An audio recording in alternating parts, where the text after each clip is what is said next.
2 days after Madeline Kingsbury disappeared, the man who had been the last person known to be with her was sitting across from investigators. His name was Adam Fravel. He and Madeline had been together for years, they shared 2 young children, and although their relationship was coming apart, they were still living under the same roof in Winona, Minnesota. By this point, detectives had already begun reconstructing the final morning anyone could account for Madeline. At approximately 8:05 a.m. on March 31, 2023, surveillance footage captured Madeline and Adam arriving together at their children's daycare. Both of them walked the children inside. Both of them came back out. It was an ordinary routine that lasted only minutes, but it would become the last confirmed footage of Madeline alive. After leaving the daycare, the couple returned toward their home. At 8:15 that morning, a text message was sent from Madeline's phone to her sister. After that, the phone went silent. No more outgoing calls. No more texts. Madeline was supposed to work that day. She was supposed to pick up her children from daycare later that afternoon. She did neither. Instead, when the children were collected at the end of the day, Adam arrived alone. By evening, Madeline's friends knew something was wrong. She hadn't been answering messages. Her family hadn't heard from her. One of her friends went to the house and saw Madeline's minivan sitting in the driveway, but nobody answered the door. At approximately 8:20 p.m., police were contacted. When officers eventually entered the house, Madeline wasn't there. But many of the things she would normally need if she had chosen to leave were. Her phone was inside. Her purse was inside. Her jacket was inside. Her work laptop was still there. And Adam told police that he hadn't heard from her since that morning. At first, this was still a missing person investigation. There was no body. There was no known crime scene. There were no obvious signs of a violent struggle inside the home. But investigators now had a problem. Madeline appeared to have vanished during an extremely narrow window of time, and Adam was at the center of that window. Then detectives began finding cameras. Security cameras mounted on homes and businesses around Winona had recorded pieces of the day that no single witness had seen from beginning to end. Investigators began collecting those clips and placing them in chronological order. And when they did, Madeline's minivan began to appear. The vehicle was captured moving through the area after Madeline had stopped communicating. At one point, surveillance appeared to show Adam changing license plates on the minivan. Later, another camera captured the vehicle at a gas station displaying Madeline's plates. Then the minivan hid itself. Adam would eventually tell investigators that he had started driving toward his parents' home near Mabel, Minnesota, before realizing that he was supposed to be going somewhere else and turning around. But detectives were already questioning whether his timeline made sense. During the lengthy police interview 2 days after Madeline disappeared, the tone was no longer that of officers simply asking a worried partner when he had last seen her. They told Adam directly that there were problems with his account. His timeline did not fit cleanly with what investigators were seeing. Some of the messages he had sent after Madeline disappeared also struck detectives as unusual, almost as though they had been placed there for someone else to find later. Adam denied knowing where Madeline was. He denied having anything to do with her disappearance. And as investigators pushed harder, he acknowledged what was becoming increasingly obvious inside that interview room. He knew they suspected him. But police still had no Madeline. And to understand why the man sitting in that interrogation room had become the focus of the investigation so quickly, detectives had to return to the last morning she was seen alive, and to a relationship that, behind the doors of their Winona home, had been falling apart for months. By the spring of 2023, the 7-year relationship between Madeline Kingsbury and Adam Fravel was coming to an end. Madeline was 26, the mother of 2 young children, and worked as a clinical research coordinator at the Mayo Clinic. Although she and Adam still lived together and shared parenting responsibilities, friends and relatives knew Madeline was preparing for a life without him. According to testimony later presented in court, their relationship had become increasingly difficult. Witnesses described recurring conflicts over money, parenting, and Adam's unstable employment, as well as allegations of physical abuse. Madeline's mother recalled receiving a frightened phone call after Madeline said Adam had pushed her down and told her he could make her disappear. Other witnesses described seeing bruising around her neck. Testimony also included an alleged incident in which Adam put his hands around Madeline's neck and referenced Gabby Petito. Adam's defense later rejected this portrayal, arguing that investigators and witnesses had turned relationship problems into something more sinister after Madeline disappeared. But one fact was clear: Madeline was preparing to leave.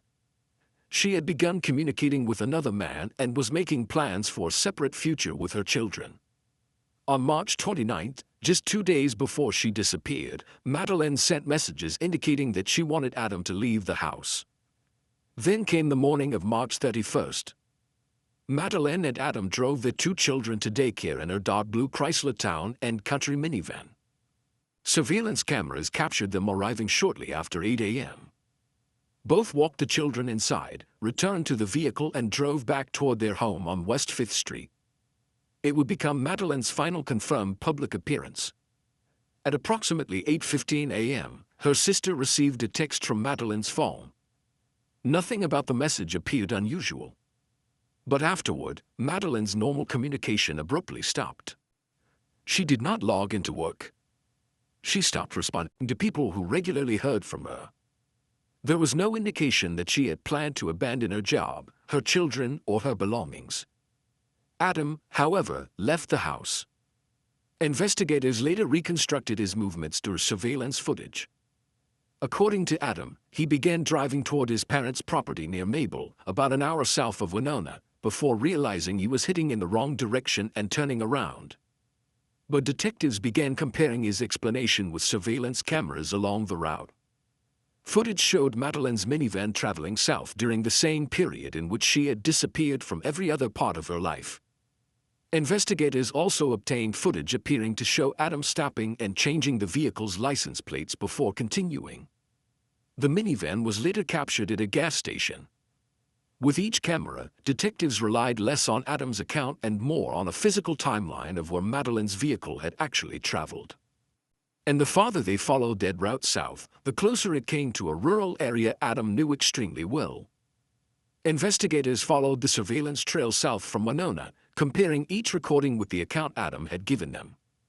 The route was important because it led toward Fillmore County, where Adam's parents lived and where he had spent considerable time. Adam told investigators that he had started driving toward his parents' property almost automatically before realizing he was supposed to be going elsewhere. He said he turned around without reaching their home, but surveillance allowed detectives to establish how far south the minivan had actually traveled and when it appeared at different points along the route. The cameras also captured something more difficult to explain. During the trip, Adam was seen removing the license plates from the minivan and replacing them with different plates before continuing south. Later footage showed the vehicle again displaying Madeline's plates. When detectives questioned him about this, Adam offered an explanation involving problems with the vehicle's registration. Investigators recorded the explanation, but the plate change became another part of the timeline they would later compare with physical and digital evidence. Meanwhile, Madeline's disappearance was becoming impossible to explain as a simple decision to leave. Her phone remained at the house along with her purse, jacket, and work computer, and there was no evidence that she had prepared to abandon her children or disappear from the life she had been actively planning only days earlier. Police began searching Winona while investigators worked outward from the places connected to Adam's movements. Friends, relatives, and volunteers joined increasingly large searches as Madeline's family publicly asked for information about where she might have gone. For detectives, however, the most important question was becoming narrower. They knew Madeline had returned home after dropping off her children, and they knew Adam later drove her minivan south toward an area familiar to him. What they still needed to determine was what had happened inside the house during the period between those two events. That question brought investigators back to Adam, and this time they began examining his account in much greater detail. When investigators interviewed Adam again on April 2nd, they already had enough information to challenge parts of his story rather than simply record another version of it. Adam described the relationship as essentially over and acknowledged that Madeline had begun seeing another man. He told investigators that the two of them no longer had the same feelings for each other, but he continued to deny that the breakup had led to anything violent on the morning she disappeared. Detectives then returned to his movements after the daycare drop-off. Adam maintained that Madeline had been at the house when he left and that he later drove south before realizing he was heading toward his parents' home instead of where he intended to go. The problem was that investigators were now comparing those statements with surveillance footage and the timing of messages sent from his phone. At one point, detectives confronted him directly, telling him that his timeline was not matching what they were finding.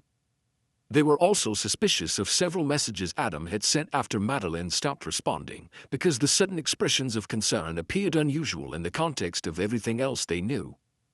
Investigators suggested that those messages could have been deliberately created to establish a record showing that Adam was looking for Madeline after she had already disappeared.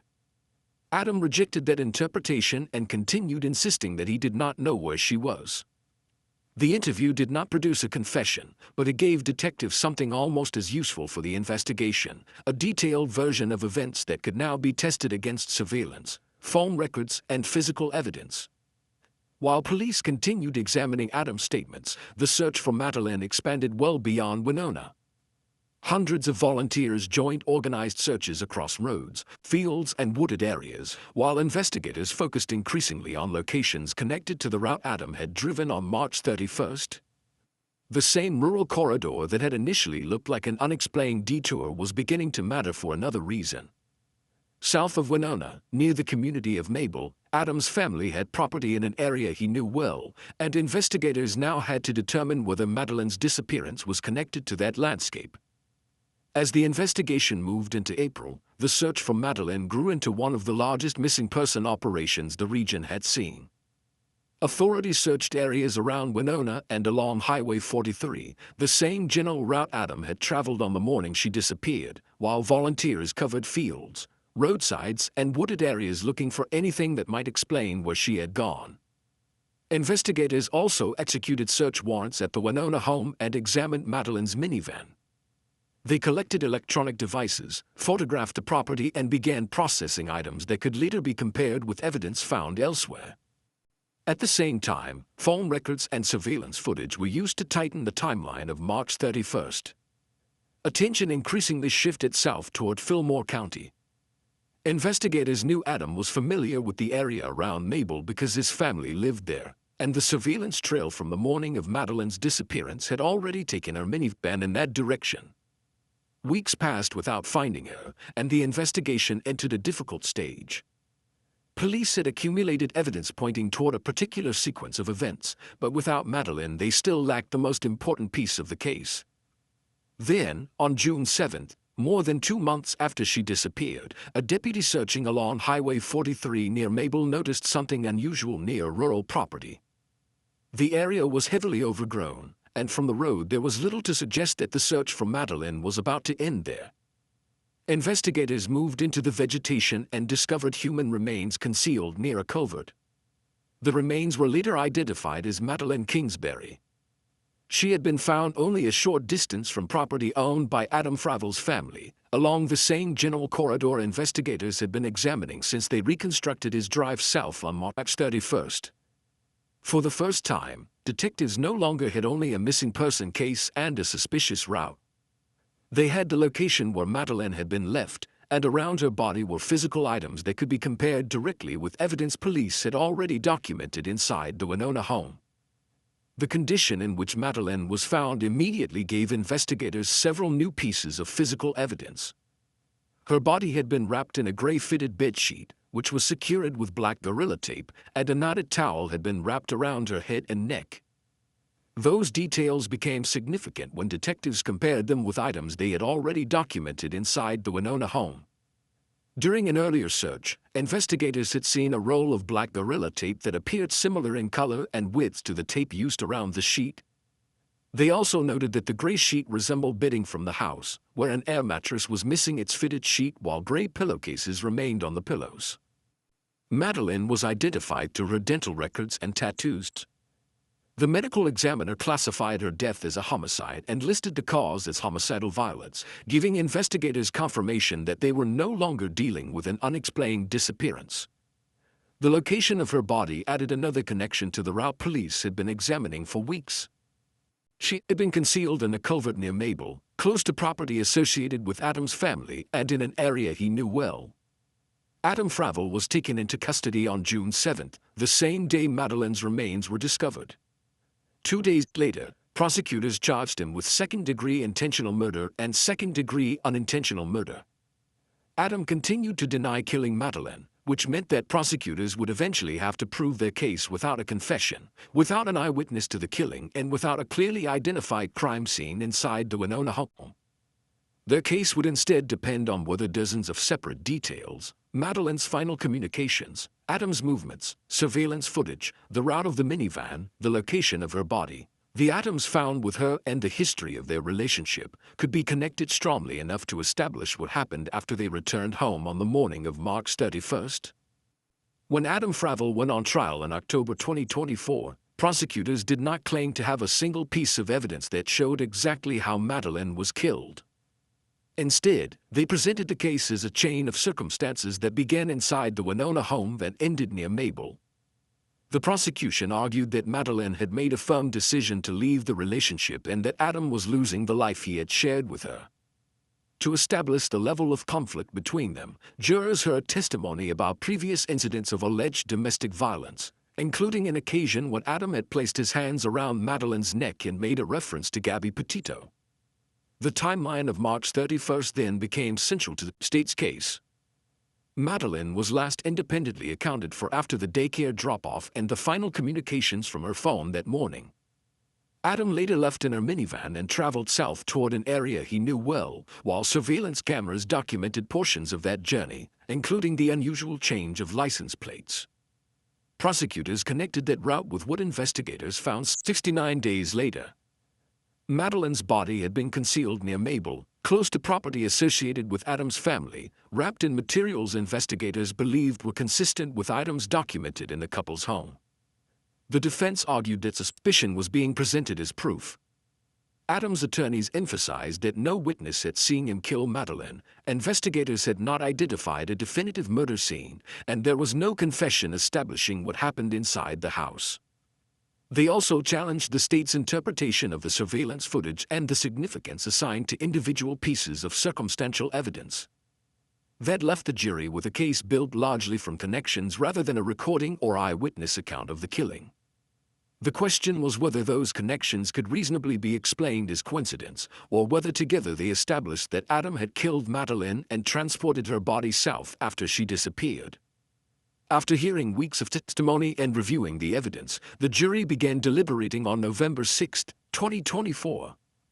Several hours later, they returned to the courtroom with a verdict. The jury found Adam Fravel guilty on all 4 murder charges, including first-degree premeditated murder. The verdict meant that jurors had accepted the prosecution's reconstruction of Madeline's disappearance even without an eyewitness, a confession, or recording showing the killing itself.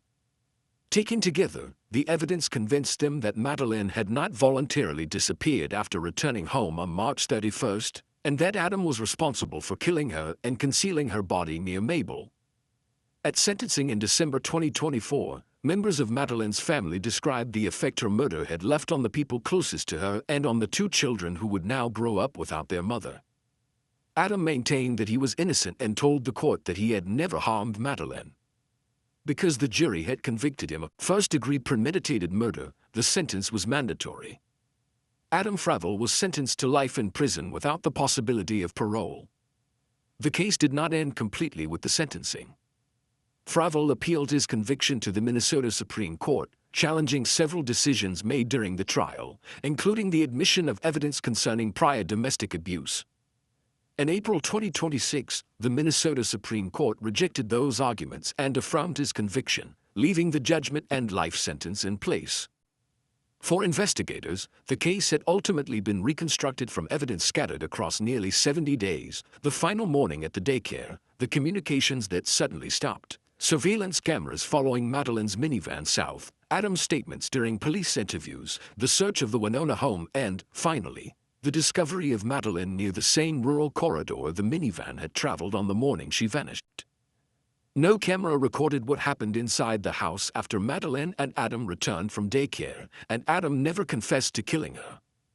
What remained instead was the trail created around that missing period of time, a trail investigators followed from a home in Winona to a culvert outside Mabel, where Madeline Kingsbury was finally found 69 days after she disappeared.